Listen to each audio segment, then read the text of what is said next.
What is up everyone and welcome to my solo Tempoross points guide. This is a guide in which I'll be showing you how to solo Tempoross while getting the most amount of points per kill. There is only one requirement to this boss, and that's to have 35 fishing. Every other stat can be level 1, your combat level does not matter. There is no items required, and there is no gear required, but I do recommend having graceful gloves, either graceful cape or the arty cape, and a full set of angler. I'm using spirit angler because I've already upgraded my angler set.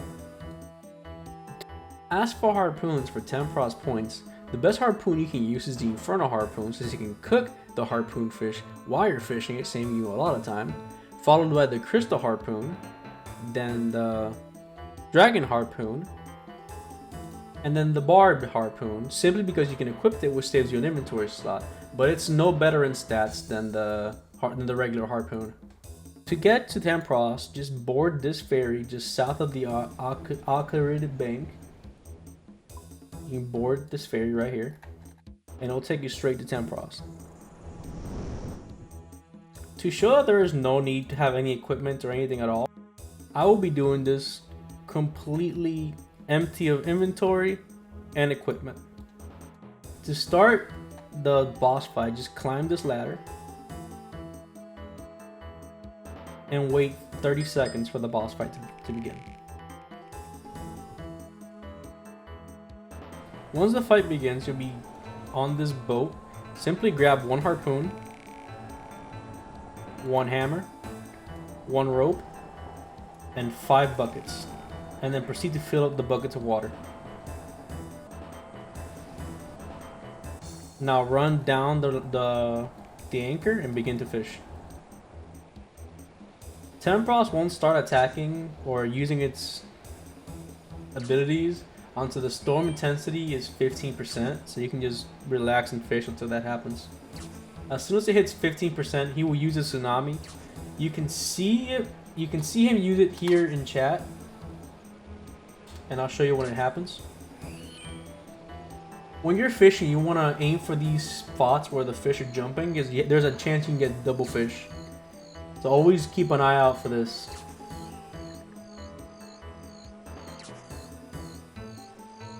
As soon as the spot goes down, you want to start cooking and waiting for the next one to spawn. But because the wave is going to come before that happens. 14. You sit. A colossal wave closes in, and then this animation begins. Just click on the totem pole and you'll tether yourself to it. And then begin cooking until the next double fishing spot comes up. When it comes up, grab the last fish. And continue cooking the shrine. After a tsunami, the next ability that Tempoross does is this lightning storm. A strong wind blows as clouds roll in. All you have to do is stay out of the shadows. It's really simple. This is not that big a deal. Now, every so often, the fire will spread one square to any of the sides. You don't want to step on the fire or you will lose a lot of fish and some of your items. If you lose your rope, you won't be able to tether yourself to anything. If you lose your bucket, you won't be able to douse the fires. And if you lose your hammer, you won't be able to repair the broken totem. See, the fire just spread. Once you have full inventory of cooked fish, just climb up the anchor, and begin to fill the ammunition. The wave comes in, tether yourself to the mast. There are 2 things you can tether yourself to: masts and totem poles, both of which can break. When they are broken, you will see they have seaweed on them. You need a hammer to fix them and then tether yourself to them. You cannot tether to a broken pole or a broken mast. Once you've unloaded all 20 cooked harpoon fish, Tempoross will lose his health, his shield, and then he can run down here and start fishing for his health. This fishing at the spirit pool will do damage directly to Tempoross. You will never kill Tempoross on the first go. You will always take 2 or 3 goes.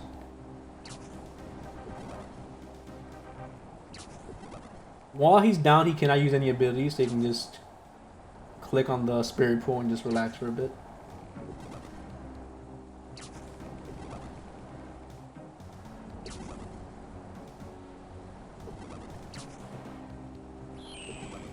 See, his energy is recharging. Once it hits 100%, he will get back up and you won't be able to fish in the spirit pool anymore.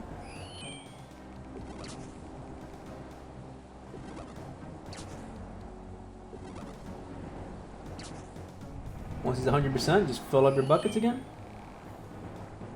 and proceed to fishing.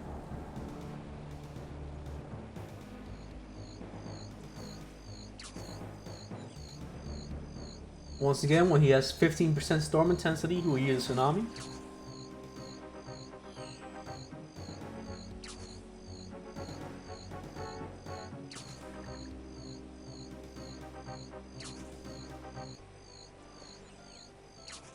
Right around now.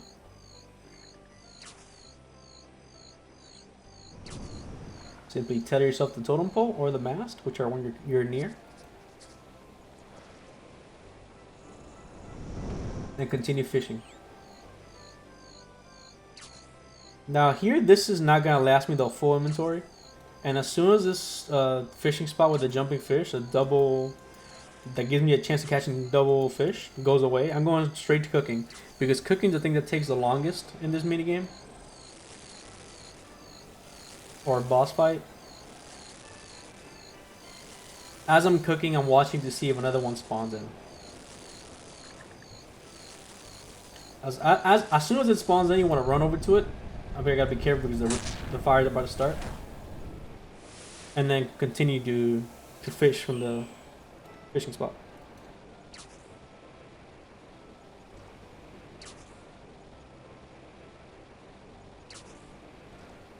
Now that my inventory is full, we're gonna go back to cooking.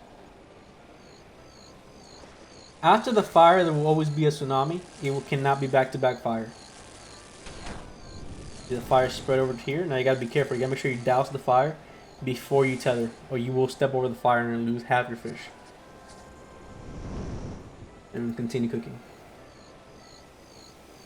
It's really simple once you get the hang of it. It's just fish, cook, and load the cannons. Just be wary of the wave and the fire, and you'll be completely fine. If the wave catches you off guard, from either the totem pole is broken, or you're too far away, you should still have enough time to reach it. Either one, since you should be in between these two areas. Like this, I'll let it. The mast is damaged right here. So when the tsunami comes in, I have to repair it and then tether to it, which I'll show you that you have plenty of time to do. As a tsunami, repair, and now tether. So you had plenty of time for that. Every once in a while, Tempoross will throw out a vortex if you hit one of the cannons. It's really not that big a deal. It's not even worth mentioning because just use the other cannon. There's two cannons. It's kind of pointless. On round 2, you don't want to fish in the pool. Just let him be. Just start fishing at the fishing spots. Sadly, while he's down, there is no double fishing spot. But that's fine because you should be able to get full inventory of fish before he's even back up.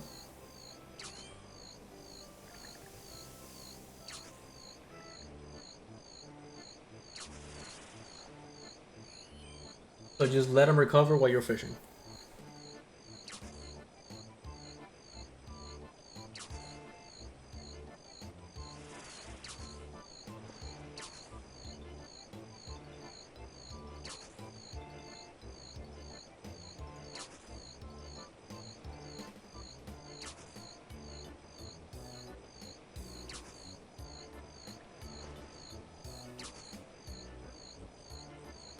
Now he's back up and the storm intensity starts to go up.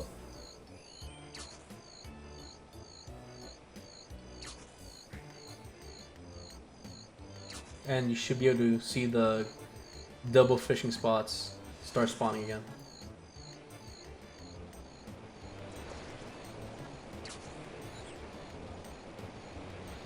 Normally I just cook and wait for a double fishing spot, but I'm trying to finish this up quickly. See right here. 15, Colossal Wave, tethered to a totem pole. It's really just rinse and repeat. It's not a hard boss fight. And you don't even take damage. It's also a save death, so you don't have to worry about anything. If you mess up, just try again.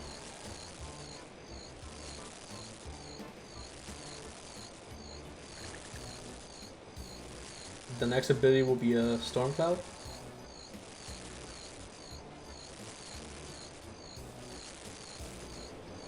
There will never be a storm cloud that comes here in this area, so you're always safe if you're cooking. But you have to be careful with the spreading fire.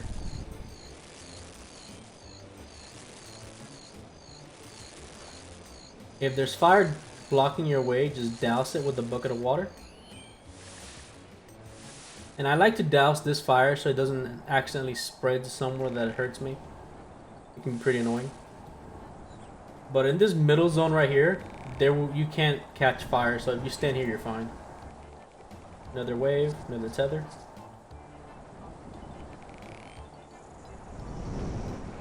And back to filling the ammunition crates. This is the third and final time you have to fill the ammunition crates for this fight.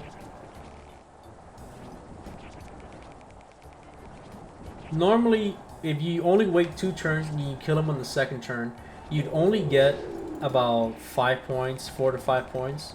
By letting him live that second round and just killing him here, you can get from 7 to 8, sometimes even 9 points per game, which is a lot more for a single round that you're skipping. But this is not for experience, this is mainly for points. There is another guide I've made for experience. I'll leave a link to it in the description.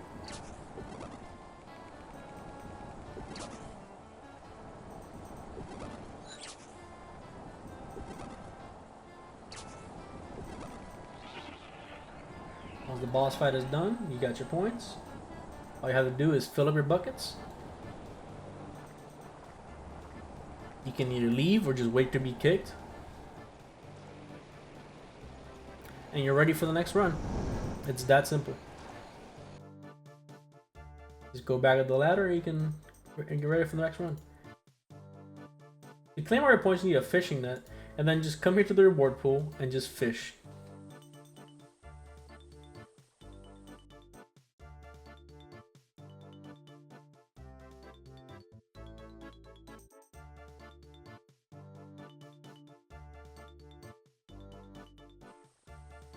And that is my Tempoross points solo guide. I hope this guide helps you guys. Good luck on your rewards. I'll see y'all next time. Thanks for watching. Wait, before you click off the video, did you know I have a Discord where you can ask questions and request videos? Links in the description below.